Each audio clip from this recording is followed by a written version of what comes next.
Ils se tenaient en formation sous le soleil texan.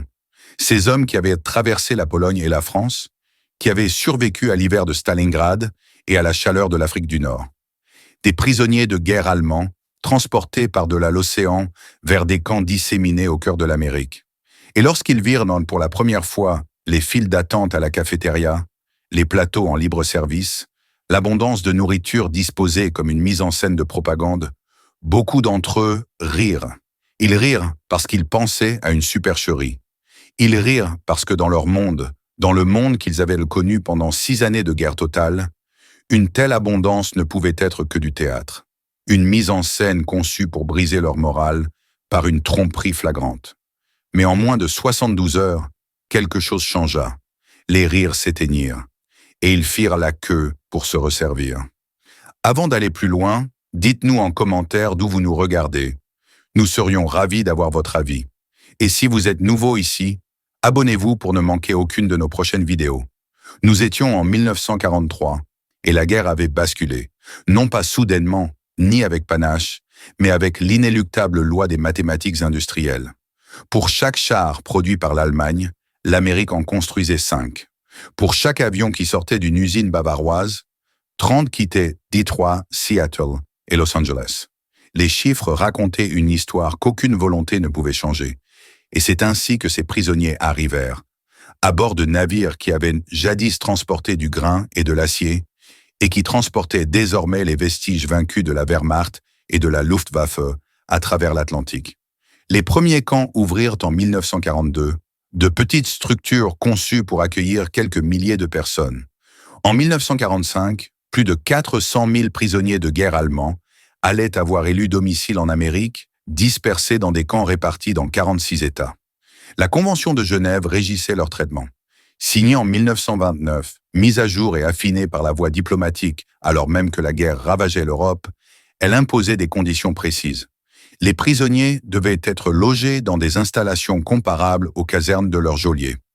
Ils devaient recevoir des rations équivalentes à celles des soldats de garnison.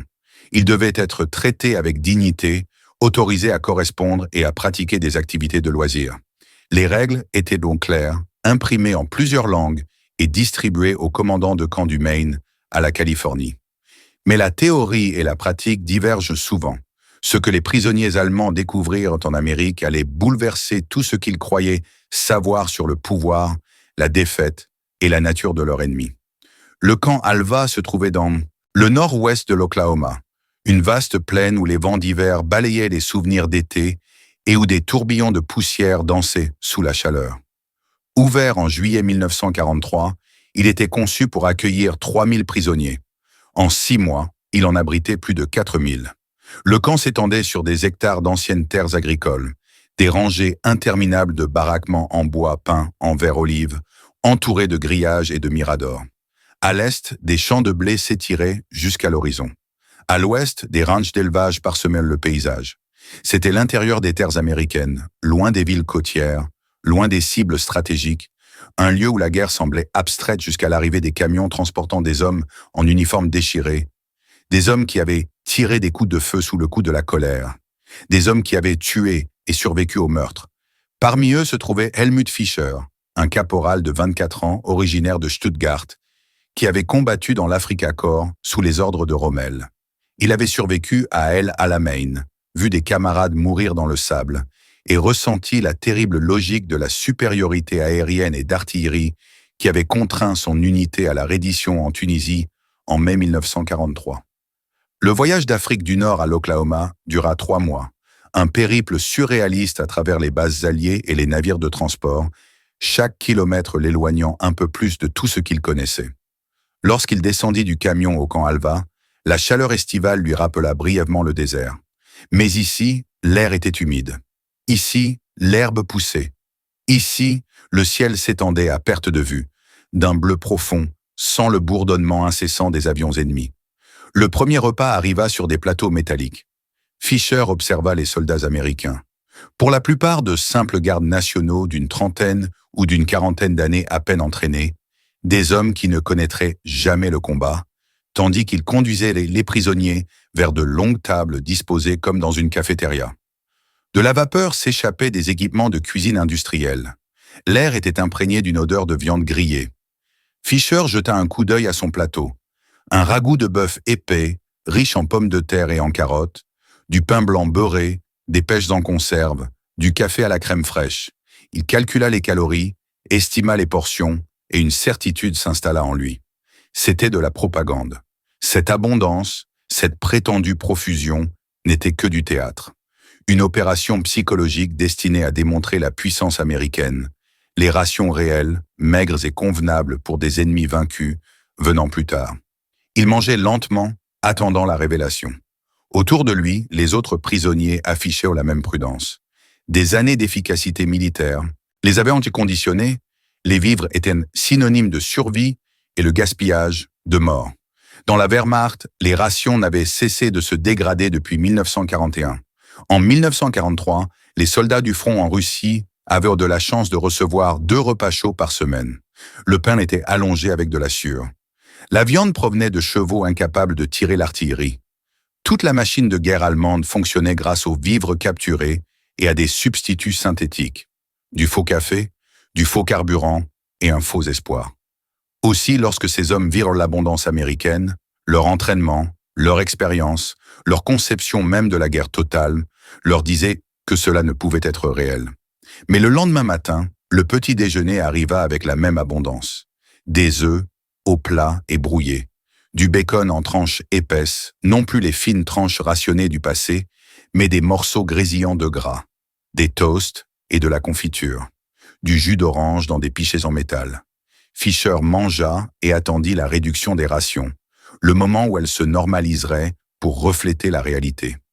Ce soir-là, le dîner égala le déjeuner, lui-même égalé au petit déjeuner, en quantité et en qualité. Le 3e jour fut identique, le 4e, le 5e. Et lentement, à contre-cœur, les prisonniers commencèrent à comprendre que ce n'était pas du théâtre. C'était la norme. C'est ainsi que les Américains nourrissaient leurs prisonniers, car c'est ainsi qu'ils se nourrissaient eux-mêmes.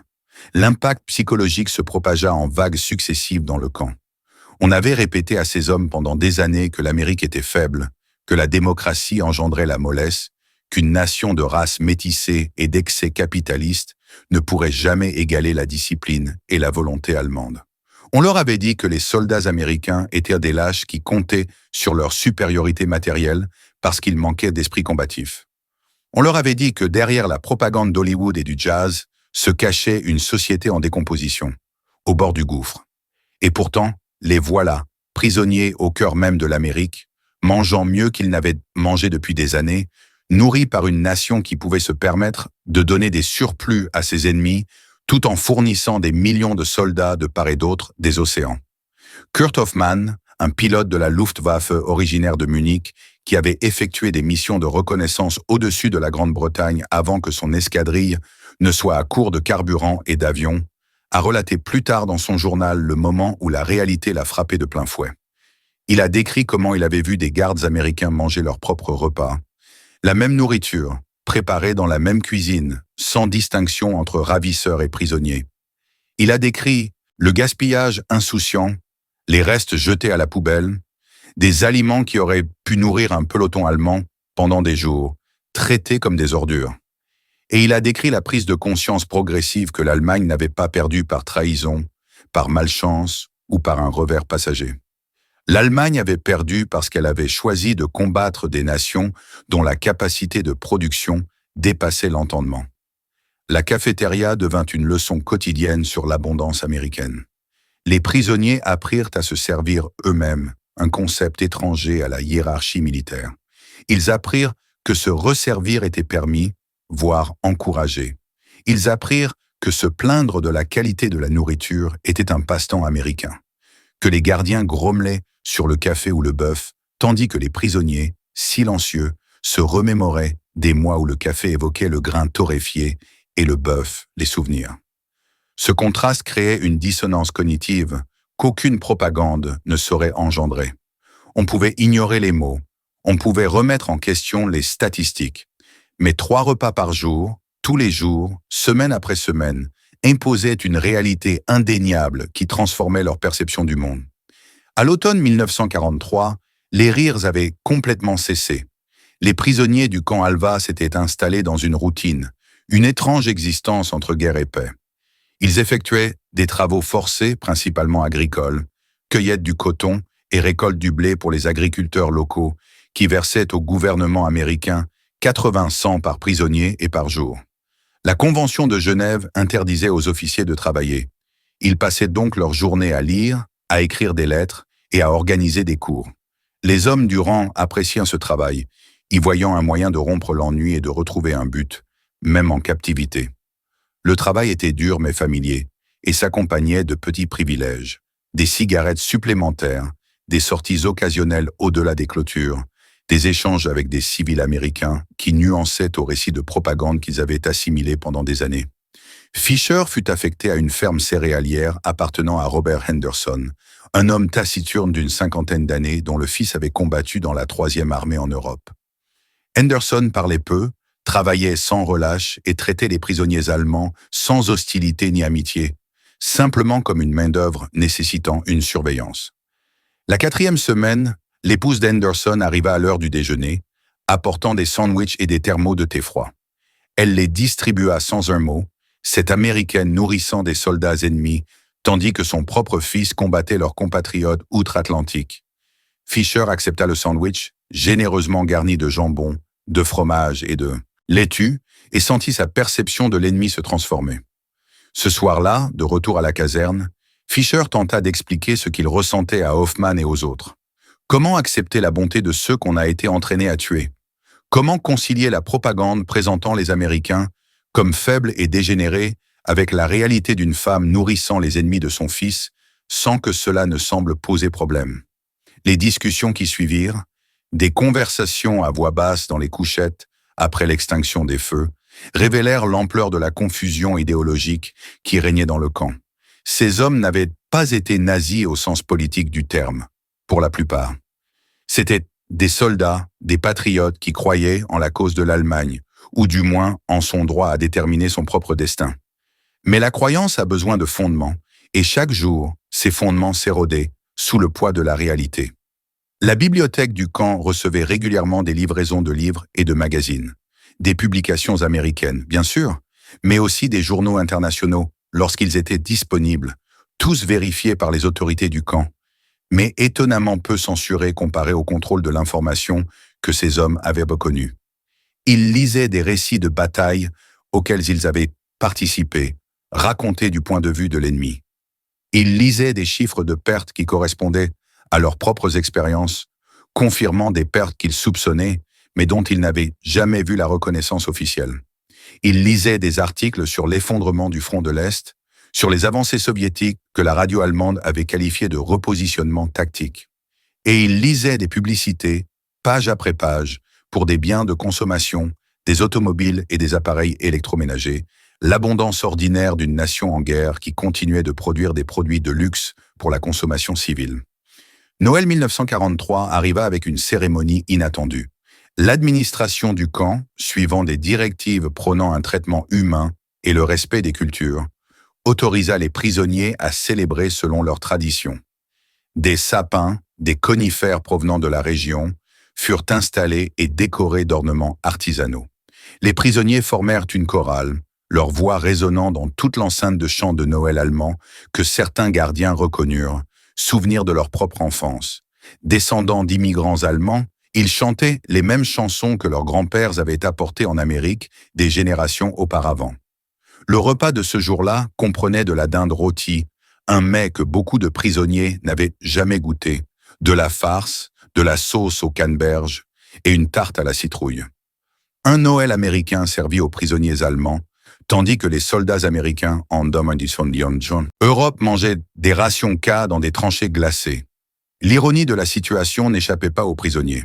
Leurs lettres, soigneusement censurées mais autorisées par la Convention de Genève, peinaient à exprimer l'étrangeté de leur sort. Comment dire à sa famille, bombardée chaque nuit par l'aviation alliée et survivant grâce à des tickets de rationnement lui fournissant 800 calories par jour, qu'on prend du poids en captivité? Comment décrire l'abondance à ceux qui souffrent de la privation? Les censeurs laissaient passer les lettres, parfois avec des passages noircis, mais la plupart du temps intactes. Elles servaient un but qui dépassait la simple communication personnelle. Elles démontraient le respect du droit international par les États-Unis, une propagande subtile que chaque lettre renforçait. Regardez comment nous traitons nos prisonniers. Regardez la civilisation que vous combattez. Mais ce qu'ils ignoraient, c'est que ce traitement, cette fidélité aux principes même en temps de guerre, engendrerait des complications qui dépasseraient largement le cadre du conflit. Car les hommes qui font l'expérience d'une véritable humanité de la part de leurs ennemis en gardent ces souvenirs à jamais. Et ces souvenirs allaient façonner le monde d'après-guerre d'une manière que ni les ravisseurs ni les captifs n'auraient pu prévoir en 1943. Au printemps 1944 arrivèrent de nouveaux prisonniers, des rescapés de la campagne d'Italie, de Sicile, d'Anzio et du Monte Cassino. Ils portaient en eux des expériences différentes, des traits plus durs, le regard vide d'hommes ayant connu la brutalité insoutenable des combats urbains. Parmi eux se trouvait Joseph Becker, un sergent berlinois qui avait combattu dans les montagnes italiennes, qui avait vu l'artillerie américaine réduire des villes en ruines avant que l'infanterie ne s'y engouffre. Becker arriva au camp Alva en quête de vengeance, s'attendant à un châtiment à la hauteur des destructions dont il avait été témoin. Au lieu de cela, on lui attribua un lit, un ticket repas, et on lui indiqua où se trouvait la cantine. Sa première réaction fut la même que celle de Fischer un an plus tôt. Incrédulité, suspicion et la certitude que cela ne pouvait pas durer. Mais Becker portait aussi un autre fardeau, la culpabilité.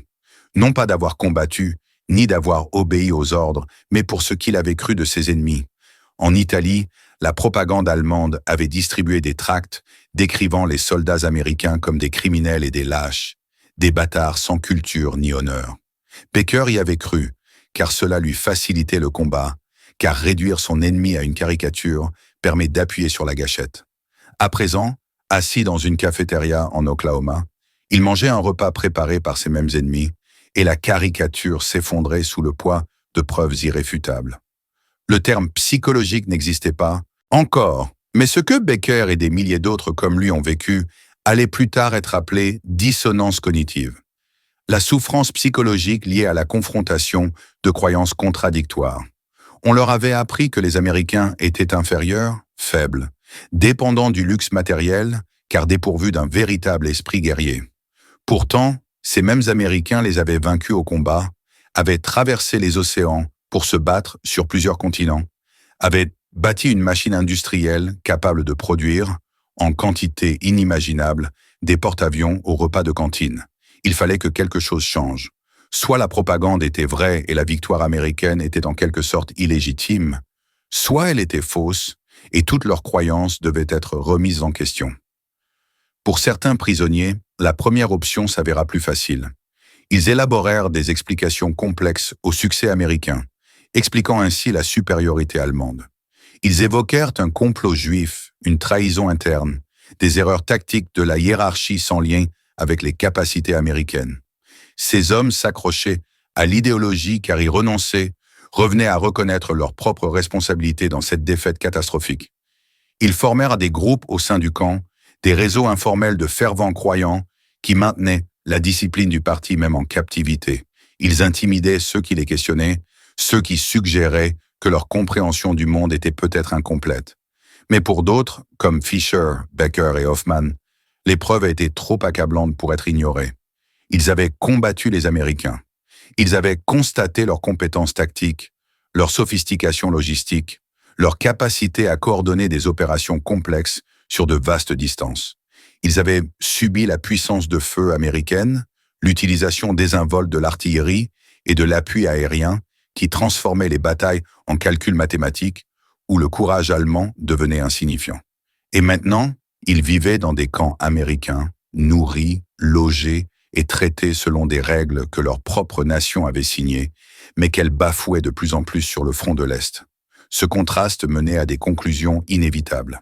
Les travaux forcés se poursuivirent tout au long du printemps et de l'été. Les prisonniers récoltèrent sur les cultures, entretenaient les infrastructures et travaillaient dans les cuisines et les ateliers du camp.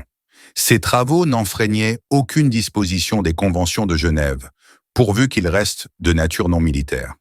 Agriculture, construction, restauration, Tous ces travaux étaient considérés comme acceptables. Les salaires versés au gouvernement américain contribuaient à couvrir les frais du camp et permettaient aux prisonniers de recevoir de petites allocations pour leurs achats à la cantine.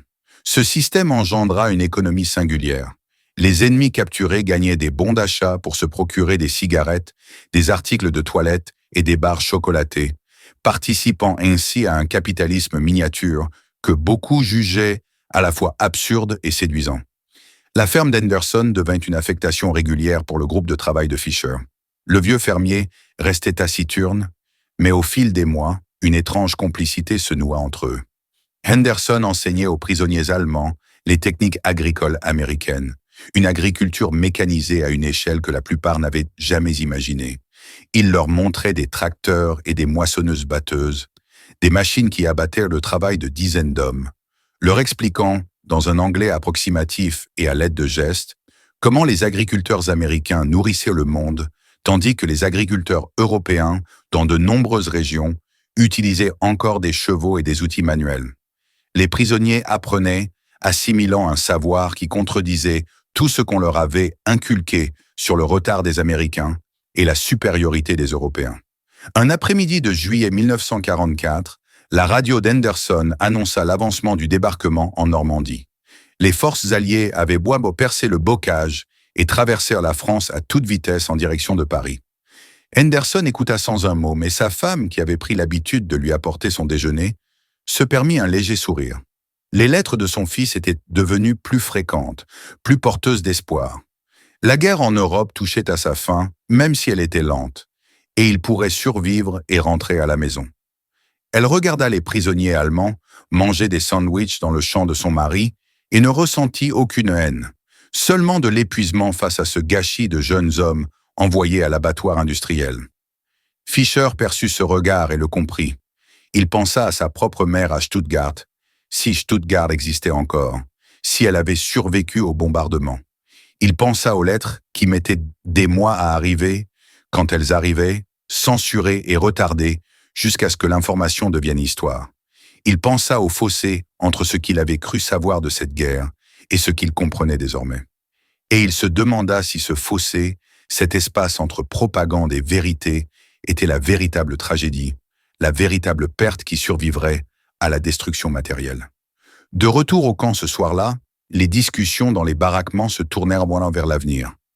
Que se passerait-il à la fin de la guerre? Serait-il renvoyé en Allemagne, dans des villes réduites en ruines et une économie ravagée par la guerre totale? Serait-il poursuivi pour avoir servi un régime qui avait commis des actes dont beaucoup avaient entendu parler, mais que peu avaient en vue de leurs propres yeux?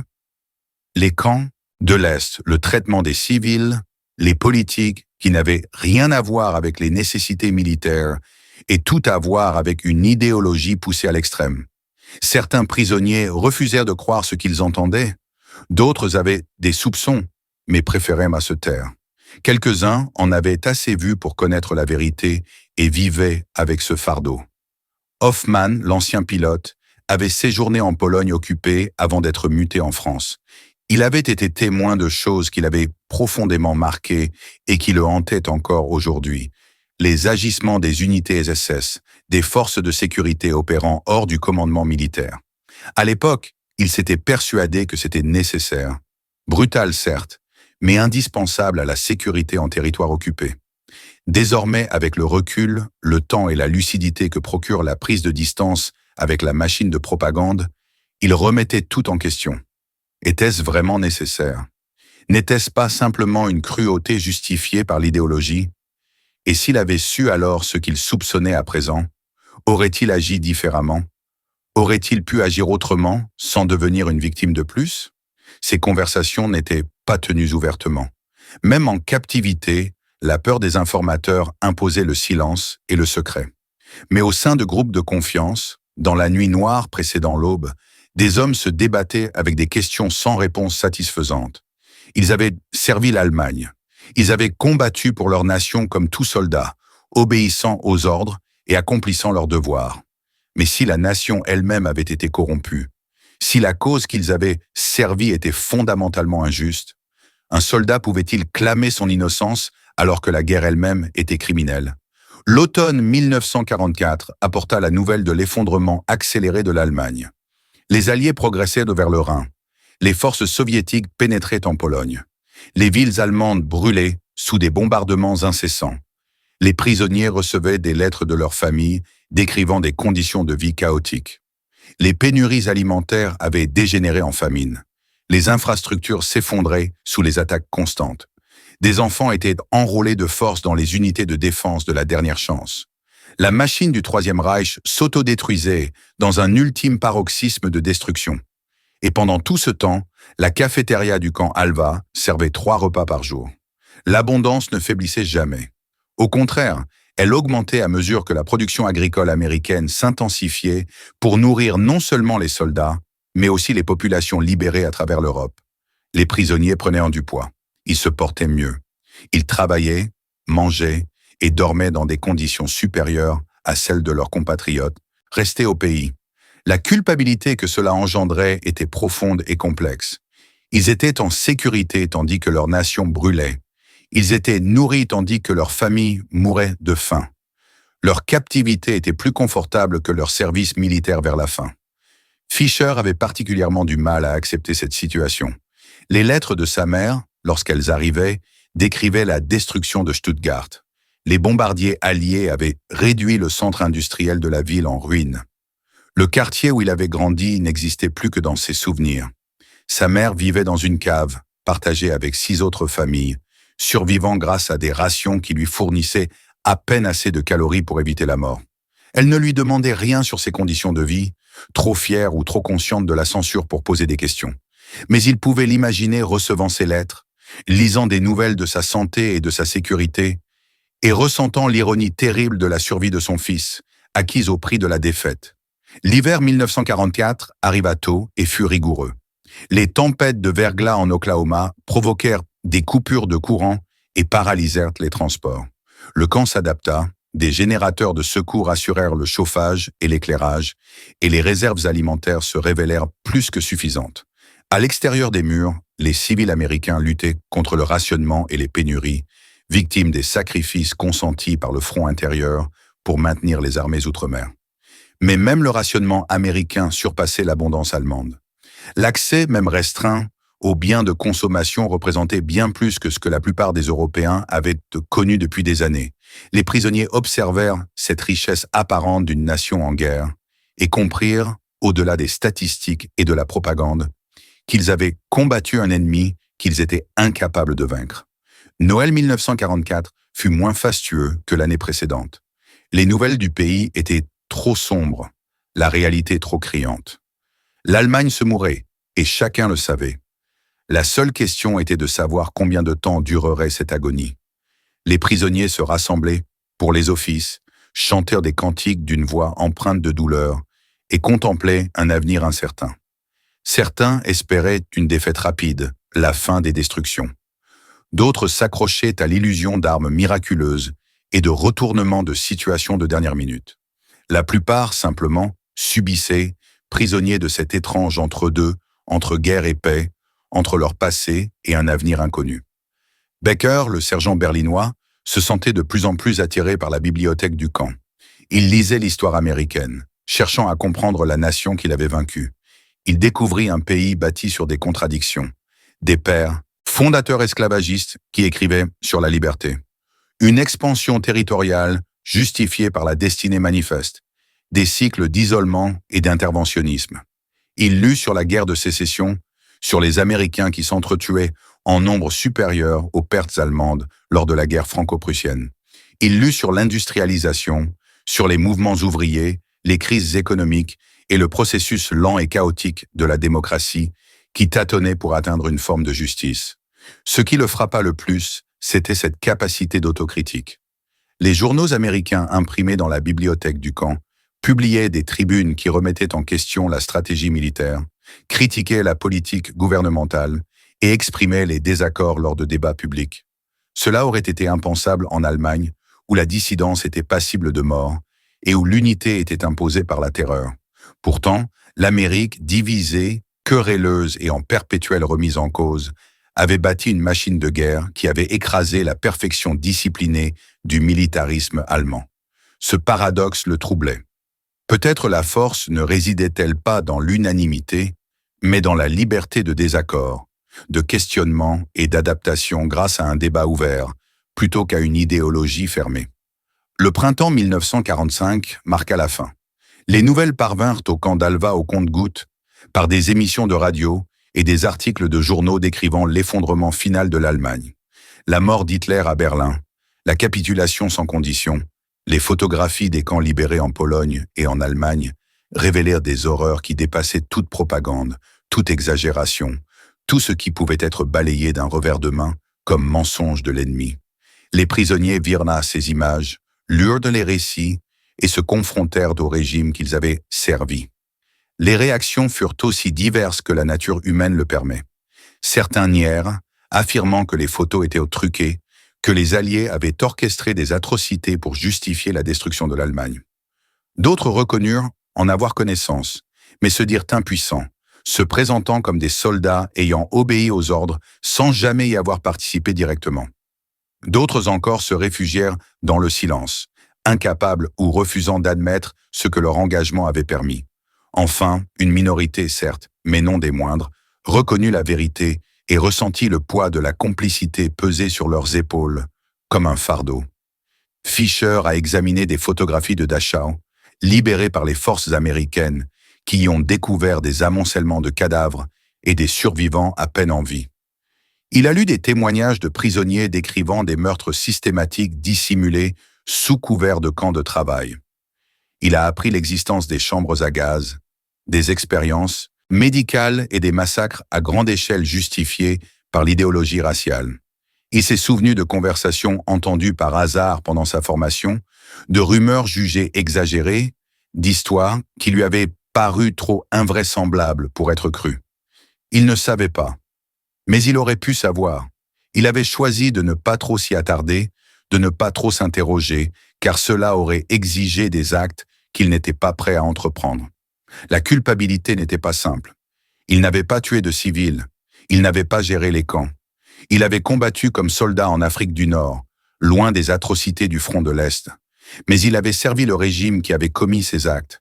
Il avait porté l'uniforme, obéi aux ordres et apporté sa modeste contribution à la machine à tuer industrialisée. Où s'arrêtait la responsabilité individuelle et où commençait la culpabilité collective? Pouvait-il clamer son innocence sous prétexte qu'il n'avait pas appuyé sur la détente alors qu'il avait participé à la fabrication de l'arme? Ces questions hantèrent les prisonniers dans les mois qui suivirent la reddition.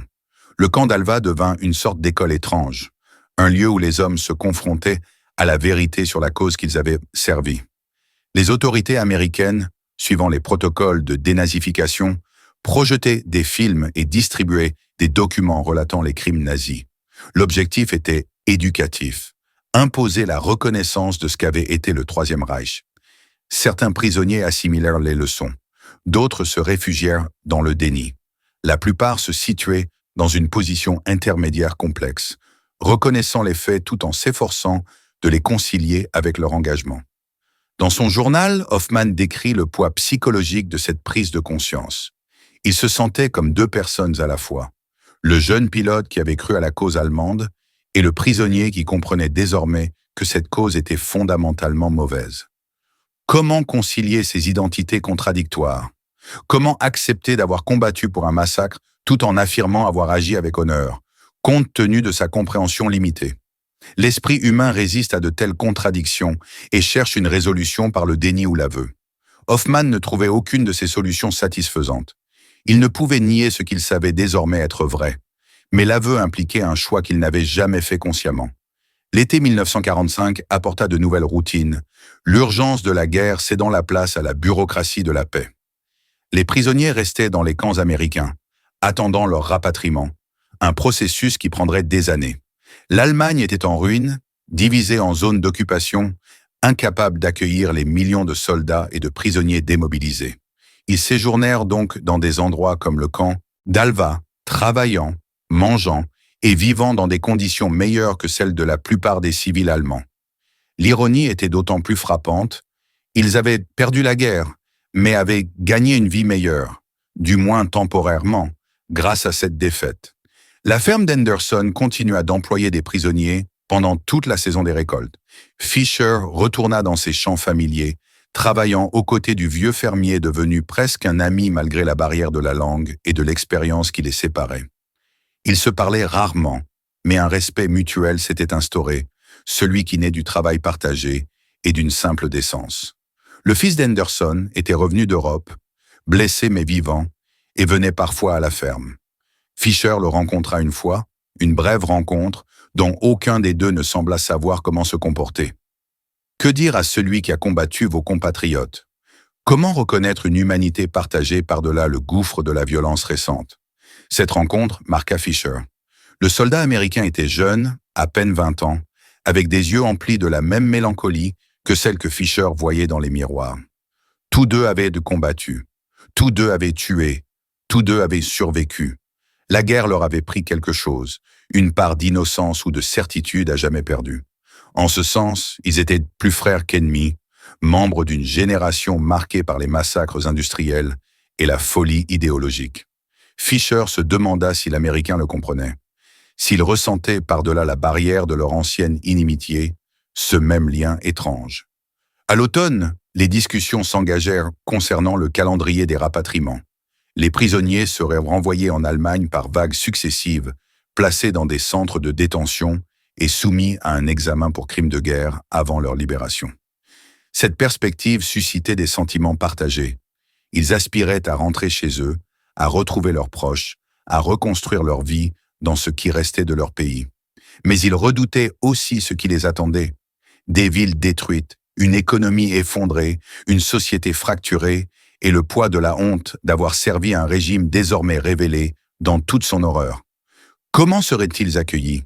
En tant que vétérans ayant accompli leur devoir ou en tant que complices d'atrocités? La question restait sans réponse. L'Allemagne elle-même allait se débattre avec ce dilemme pendant des décennies. Le miracle économique du Wirtschaftswunder, bâti sur des ruines morales, et la question de la responsabilité collective reléguée au second plan au profit de la reconstruction. Mais pour les prisonniers qui envisagèrent leur retour, l'incertitude pesait lourd. Ils avaient changé durant leur captivité. Les hommes qui allaient rentrer en Allemagne n'étaient plus les mêmes. L'expérience les avait instruits d'une manière que la propagande n'aurait jamais pu égaler. Becker hésitait à partir. Cette idée le surprit, lui pesait comme une trahison. Mais le camp Alva lui était devenu familier, presque rassurant. Il avait ses habitudes, ses amis, une vie structurée et sûre. Retourner à Berlin, dans la zone d'occupation soviétique où sa famille avait vécu, signifiait s'aventurer en territoire inconnu. Les Russes n'étaient pas américains. Ils ne nourrissaient pas leurs prisonniers et ne respectaient pas les conventions de Genève. Ils se souvenaient des atrocités commises par l'Allemagne à l'Est et réagissaient de la même manière. Mieux valait rester prisonnier des Américains que de risquer la vengeance soviétique. Mais le choix ne lui appartenait pas. Le rapatriement se déroula selon une logique bureaucratique et non selon ses préférences. En novembre 1945, le nom de Becker apparut sur une liste de transferts. Il serait envoyé dans un centre de transit en France, puis son dossier serait traité pour son retour en Allemagne. La nouvelle lui parvint avec la désinvolture de tous les ordres militaires, des décisions qui bouleversent une vie, données comme une simple formalité administrative. Il fit ses bagages, dit adieu aux hommes devenus frères d'armes durant sa captivité et se prépara à affronter l'avenir, quel qu'il soit. En janvier 1946, ce fut au tour de Fisher d'être déporté. Il apprit qu'il retournerait en zone d'occupation américaine, Stuttgart étant alors sous administration américaine. Le soulagement fut immense. L'occupation américaine signifiait une certaine continuité avec le traitement qu'il avait subi en tant que prisonnier. Cela impliquait la distribution de nourriture, les efforts de reconstruction et une sécurité dont les zones soviétiques étaient dépourvues. Mais cela signifiait aussi se retrouver face aux ruines de sa ville, la réalité de la défaite allemande rendue tangible par les immeubles effondrés et les civils affamés. Pour son dernier jour au camp Alva, Henderson s'y rendit en camion. Il avait demandé la permission de dire au revoir, une démarche inhabituelle qui nécessitait des formalités administratives. Les deux hommes se tenaient là, mal à l'aise, dans le parloir, séparés par des années de guerre et un océan d'expérience. Henderson tendit la main.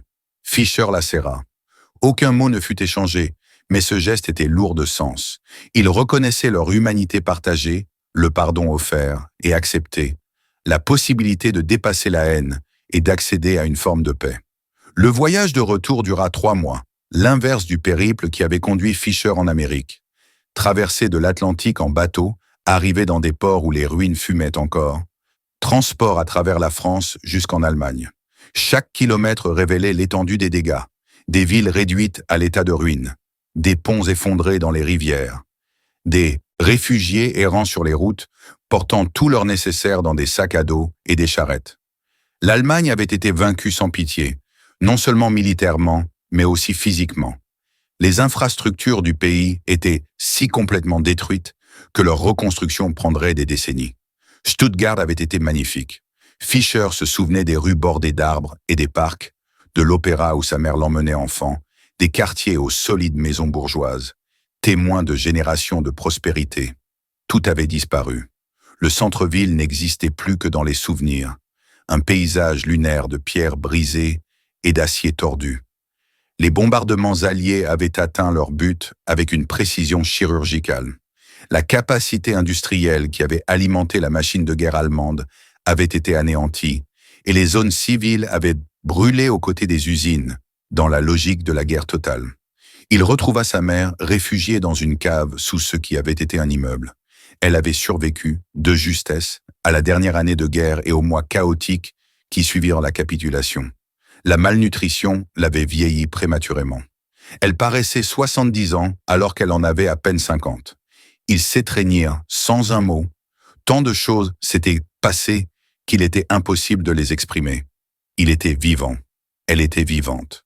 Le reste devrait être assimilé lentement, avec le temps, si tant est qu'il le soit un jour.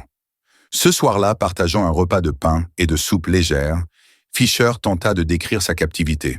Sa mère l'écoutait sans l'interrompre tandis qu'il évoquait les cantines et l'abondance, le travail dans les fermes américaines et un traitement supérieur à celui qu'avaient connu les soldats allemands durant leur propre service. Elle hocha lentement la tête, sans surprise. Elle savait, comme tout civil le sait, que la propagande n'était que mensonge. Elle savait que l'Allemagne ne pouvait pas gagner lorsque les émissions de radio annonçaient des victoires, alors que les villes brûlaient. Elle savait que le régime était criminel lorsque des voisins disparaissaient et que poser des questions entraînait des menaces. Elle le savait et se tut, car parler signifiait mourir. « Que vas-tu faire maintenant » demanda-t-elle lorsqu'il eut terminé. Fisher n'avait pas de réponse. Il avait 27 ans. Il avait passé toute sa vie d'adulte à la guerre. Il n'avait d'autre métier que celui de soldat, aucune compétence autre que l'obéissance aux ordres et la survie au combat. L'Allemagne avait besoin d'être reconstruite, d'ouvriers, d'ingénieurs et d'agriculteurs. Il pouvait travailler. Il pouvait contribuer à la reconstruction. Mais il ne pouvait échapper à ce qu'il avait appris sur lui-même et sur sa nation. Ce savoir allait façonner tout son avenir. Hoffmann retourna à Munich et constata une dévastation similaire. Le magnifique centre-ville médiéval était détruit. La Frauenkirche, endommagée mais toujours debout, était entourée de ruines. Sa famille s'était dispersée, certains avaient péri lors des bombardements, d'autres étaient devenus réfugiés dans les campagnes environnantes. Il passa des semaines à la chercher, suivant des rumeurs et visitant des camps de personnes déplacées, jusqu'à ce qu'il retrouve sa sœur installée dans une petite ville à 50 km de Munich. Elle lui raconta que leurs parents étaient morts en 1944, lors d'un raid aérien qui avait détruit leur abri.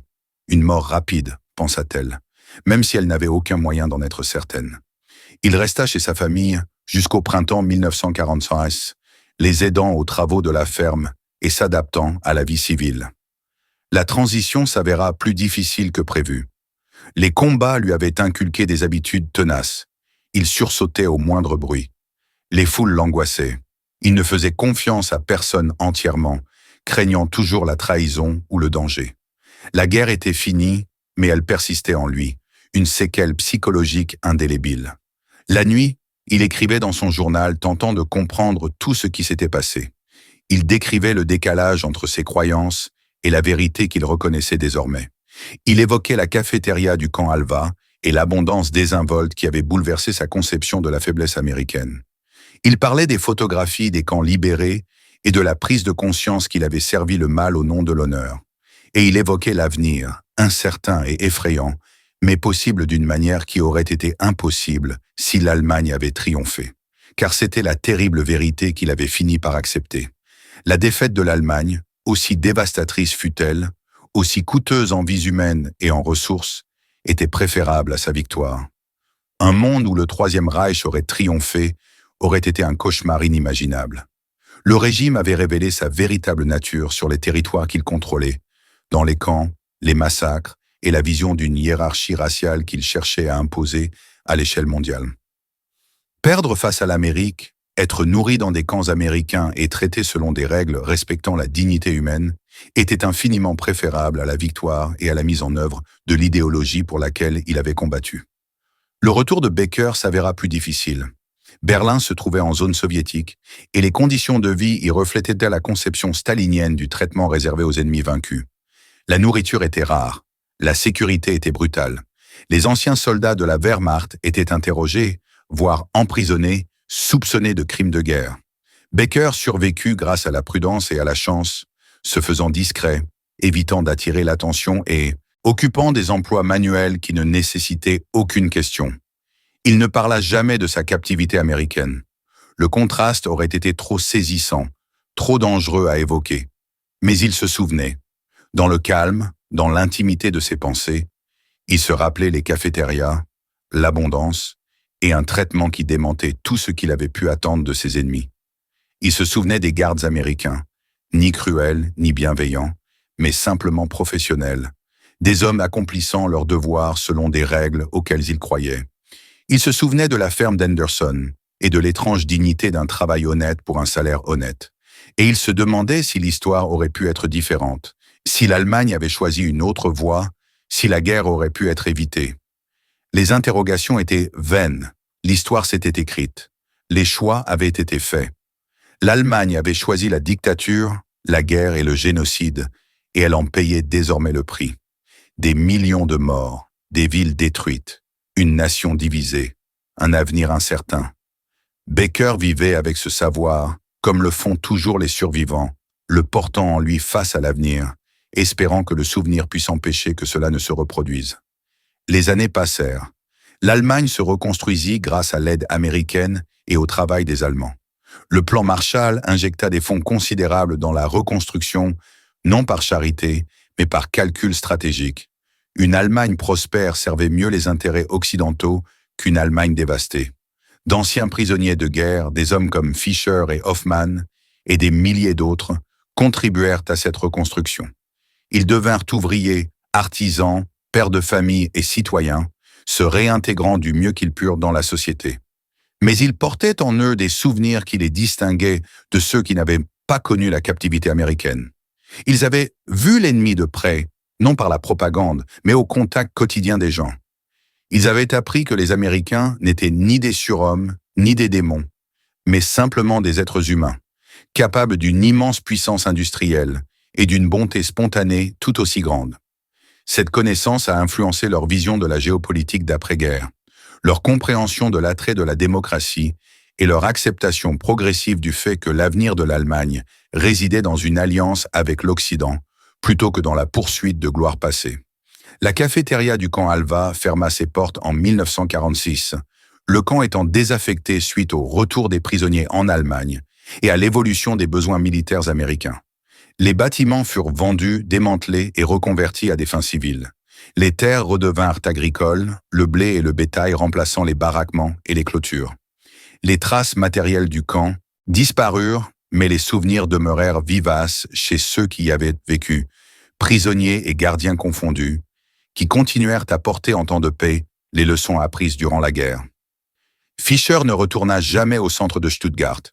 Les ruines étaient trop douloureuses, la beauté perdue trop crue. Il s'installa dans une petite ville en périphérie, épousa une veuve de guerre mère de 2 enfants et travailla dans le bâtiment, participant à la reconstruction des infrastructures détruites par les bombardements alliés.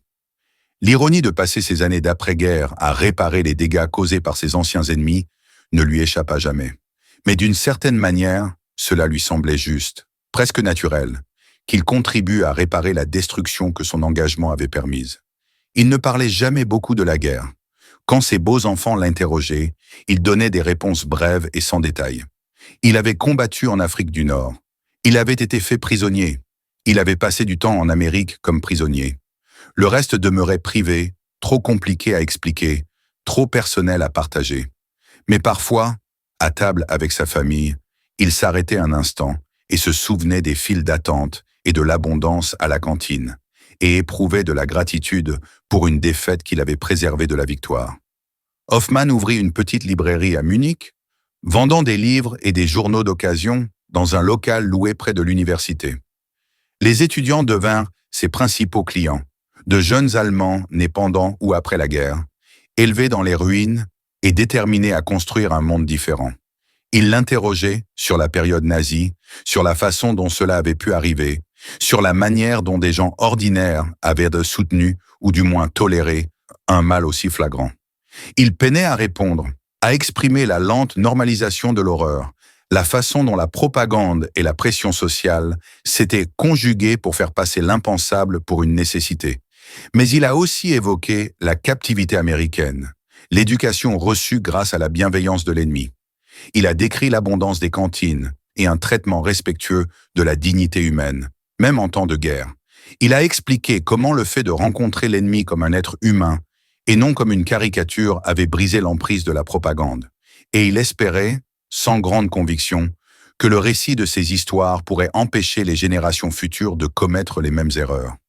Becker survécut à Berlin grâce à la chance et à une ténacité à toute épreuve. L'occupation soviétique s'allège peu à peu, Staline se tournant vers d'autres préoccupations. La ville se relève lentement, désormais divisée entre l'Est et l'Ouest, symbole de la division de la guerre froide qui perdurera des décennies. Becker trouve un emploi de mécanicien, se marie tard et a une fille qui grandit sans jamais connaître la fin, mais toujours consciente du silence de son père sur son passé. Il meurt en 1979, emportant avec lui ses souvenirs, un vétéran de plus qui porte le poids de la guerre en lui jusqu'à ce qu'elle le libère enfin. Les prisonniers qui transitèrent par les camps américains durant la Seconde Guerre mondiale furent plus de 400 000. De retour en Allemagne, ils emportèrent avec eux des souvenirs qui, de manière subtile mais significative, marquèrent la société d'après-guerre. Ils avaient constaté de visu les bienfaits matériels de la démocratie, vu une abondance que l'idéologie ne pouvait justifier. Ils avaient été traités selon des règles, même lorsque celles-ci favorisaient l'ennemi. Ils avaient appris que les Américains, qui les avaient vaincus, n'étaient pas des monstres, mais des êtres humains, ni meilleurs ni pires qu'eux, ne se distinguant que par les systèmes politiques qu'ils servaient. Ce savoir a façonné le développement de l'Allemagne de l'Ouest après la guerre. L'adoption rapide de la démocratie, l'alliance avec l'Amérique, le rejet du militarisme et de l'autoritarisme, tout cela reposait en partie sur les fondements posés dans des camps comme celui d'Alva. Les hommes qui avaient mangé dans des cantines américaines et travaillé dans des fermes américaines comprenaient viscéralement que la démocratie engendrait la prospérité, tandis que la dictature menait à la ruine. Cette leçon n'a pas été universelle. Certains ne l'ont jamais apprise, mais suffisamment d'entre eux l'ont comprise pour que l'Allemagne d'après-guerre choisisse une autre voie, celle de l'intégration à l'Occident plutôt que celle de la rancœur du passé. La cafétéria du camp Alva n'existe plus aujourd'hui que dans les mémoires et les archives, des photographies et des documents prenant la poussière dans les collections historiques. Mais son impact s'est fait sentir pendant des décennies, façonnant des vies et des choix de manière à la fois évidente et subtile. Les prisonniers qui se moquaient de l'abondance américaine et faisaient ensuite la queue pour se resservir ont appris une leçon profonde sur le pouvoir et la civilisation. Ils ont appris que la véritable force inclut la capacité de compassion, que le respect des règles, même lorsque la victoire les rend facultatives, témoigne de la confiance plutôt que de la faiblesse, et ils apprirent que la défaite, aussi dévastatrice soit-elle sur le plan personnel, peut être préférable à une victoire au service du mal. Qu'être nourri par ses ennemis, conformément au droit international, vaut mieux que de les affamer au nom d'une pureté idéologique. Que l'abondance partagée crée des possibilités, tandis que la rareté accaparée ne fait qu'engendrer du ressentiment. Ces leçons n'étaient pas faciles à assimiler. Elles remettaient en question tout ce qu'on leur avait enseigné contredisaient la propagande qui avait façonné leur vision du monde. Mais les faits finissent toujours par l'emporter sur l'idéologie. La réalité a cette capacité de s'imposer par l'accumulation d'une expérience indéniable. Si vous aviez été parmi eux, dans cette file d'attente à la cafétéria, qu'auriez-vous pensé? Lorsque le monde que vous connaissiez s'est effondré sous le poids de preuves contraires, vos convictions auraient-elles résisté? Ce ne sont pas des questions hypothétiques. Elles interpellent chaque génération sous différentes formes. Le défi de reconnaître la vérité lorsque la propagande l'obscurcit. La difficulté de faire évoluer les mentalités lorsque l'identité repose sur le maintien de croyances. Le courage nécessaire pour admettre ses erreurs et embrasser une nouvelle compréhension. Les prisonniers du camp d'Alva étaient à confronter quotidiennement à ce défi. 3 repas à la fois, entre l'abondance qui déjouait leur certitude et la bienveillance qui remettait en question leur haine. Certains y parvinrent, sortant de captivité avec une vision du monde profondément transformée. D'autres s'accrochèrent à leurs anciennes croyances, trouvant du réconfort dans des récits familiers, malgré les preuves du contraire. La plupart empruntèrent une voie médiane, acceptant les nouvelles réalités tout en préservant leurs identités profondes, intégrant des vérités contradictoires dans une compréhension complexe. L'histoire ne se répète pas à l'identique, mais certains schémas se répètent. Les nations persuadées de leur supériorité découvrent leurs limites. Les idéologies qui promettent la perfection engendrent la catastrophe. Les guerres commencent par la certitude et s'achèvent par la désillusion. Les prisonniers rentrés en Allemagne, emportant avec eux le souvenir des cafétérias américaines, ont appris ces leçons par l'expérience directe. Ils avaient cru à la grandeur de l'Allemagne et ont découvert qu'elle était insuffisante. Ils avaient fait confiance à la propagande et ont appris qu'elle n'était que mensonge. Ils avaient combattu pour une cause qui s'est révélée fondamentalement corrompue. Le poids de ce savoir a marqué leurs dernières années. Certains le portaient avec amertume, rongés par le ressentiment face à la foi perdue et à la jeunesse gâchée. D'autres y trouvaient une forme de libération, affranchis des contraintes idéologiques et autorisés à bâtir leur vie sur la réalité plutôt que sur le mythe. La plupart se contentaient d'endurer, vétérans vieillissants dont l'expérience demeurait incompréhensible pour ceux qui ne l'avaient pas partagée, une génération marquée par la guerre et définie par la manière dont elle a appréhendé ses conséquences. Les derniers survivants du camp d'Alva sont morts au début des années 2000, emportant avec eux leurs souvenirs dans des tombes dispersées à travers l'Allemagne et parfois l'Amérique. Quelques-uns avaient émigré après la guerre. Leurs histoires subsistent dans les archives et les entretiens, dans des lettres conservées par leurs familles, dans des journaux intimes gardés secrets pendant des décennies. Ces fragments offrent un aperçu du paysage psychologique de ces hommes qui ont connu la défaite totale et en sont ressortis porteurs de vérités complexes. Ils avaient ri dans les cafétérias américaines. Ce rire était un rire défensif, un réflexe né de l'incrédulité et de la peur. Accepter cette abondance comme une réalité revenait à admettre que tout ce qu'ils avaient cru savoir sur la faiblesse américaine était faux. Cela signifiait reconnaître que leurs ennemis possédaient des capacités qui dépassaient l'entendement allemand. Cela signifiait se confronter à la possibilité d'avoir été trompés, manipulés, utilisés à des fins qu'ils n'avaient pas pleinement comprises. Alors ils ont ri, jusqu'à ce qu'ils fassent la queue pour en redemander, jusqu'à ce que les preuves deviennent trop accablantes pour être ignorées, jusqu'à ce que la réalité s'impose par l'accumulation patiente de preuves quotidiennes. Alors le rire s'est tu, remplacé par la réflexion, la réévaluation et le lent et douloureux processus de reconstruction de la compréhension à partir de fondations qui s'étaient effondrées sous le poids de la vérité. Voilà comment les esprits évoluent, non par une conversion spectaculaire ou une révélation soudaine, mais par l'érosion progressive des certitudes face à des preuves contraires. Un repas après l'autre, un jour après l'autre, une petite prise de conscience qui en engendre de plus grandes, jusqu'à ce que tout l'édifice des croyances s'effondre et doive être reconstruit sur des fondements plus solides. Les prisonniers du camp d'Alva ont subi ce processus malgré eux, témoins captifs d'une leçon de réalité que leur geôlier leur infligeait par une simple adhésion à un principe. Ils arrivèrent en ennemis. Ils repartirent en hommes qui avaient compris que l'inimitié se fonde souvent sur des mensonges, que les catégories qui servent à diviser l'humanité sont des constructions plutôt que des réalités, et qu'il est moins coûteux de traiter autrui avec dignité que de le traiter avec cruauté. Ces leçons, apprises au cours de l'étrange éducation de la captivité américaine, ont façonné la seconde moitié de leur vie et ont contribué, modestement mais significativement, à bâtir une Allemagne qui rejetait son passé récent pour se tourner vers un avenir différent. Si cette histoire vous a touché, merci de liker cette vidéo. Cela nous aide à préserver la mémoire de l'histoire oubliée. Abonnez-vous si vous souhaitez découvrir d'autres histoires de ce genre chaque semaine, car l'histoire ne se résume pas à des dates, des batailles et des grands hommes prenant des décisions.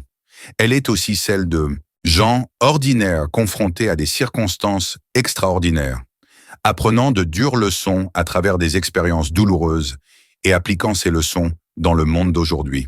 Les prisonniers qui se moquaient des cafétérias américaines avant de se resservir nous ont appris quelque chose sur la nature humaine et les certitudes idéologiques. Nous ferions bien de nous souvenir de leurs leçons.